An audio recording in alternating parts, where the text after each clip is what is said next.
اللهم صل وسلم وبارك عليك يا حبيبي يا رسول الله. عاملين ايه يا حبايب قلبي؟ وحشتوني من الفيديو اللي فات. صباح السعادة على عيونكم، صباح الهنا. فطار سريع ما اخدش مننا دقيقة، طريقة حلوة قوي وطريقة سهلة.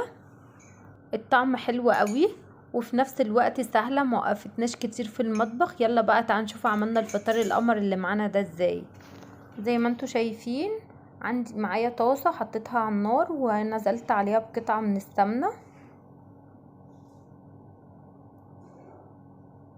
وضفت في بولة بيضتين وضفت عليهم رشة من الملح بسيطة خالص ورشة من الفلفل عشان زفرت البيض. بجد الطريقة حلوة قوي وطريقة سهلة، ما وقفتنيش كتير في المطبخ، بجد ما اخدتش مني دقيقة. شايفين الجمال؟ صلى على الرسول بقى، ما تسرحوش مني. ودلوقتي هنزل برغيف العيش بتاعنا العادي البلدي زي ما انتوا شايفين معايا.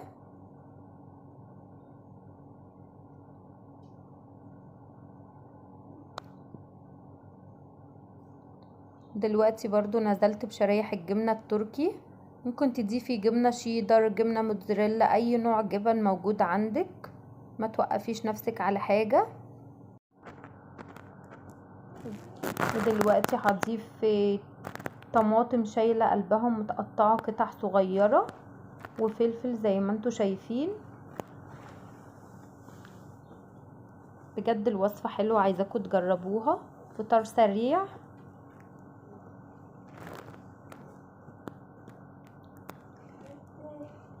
ونزلت دلوقتي برغيف العيش التاني زي ما انتوا شايفين شكله. بصوا شكله يفتح النفس ازاي. دلوقتي بقطعه بالشكل ده، انا اللي كنت قاصده احمصه كده، بيبقى طعمه حلو قوي، عايزاكم تجربوه.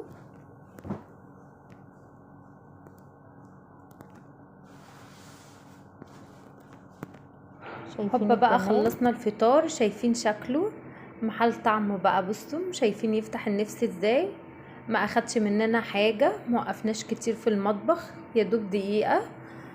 انا بعمل الحاجات دي البنات اللي لسه مبتدئه، وانا عارفه ان انتوا كلكم شطار. ما تنسوش بقى يا حبايب قلبي تعملوا لي لايك وشير وتفعلوا الجرس عشان ينزل لكم كل جديد من فيديوهات.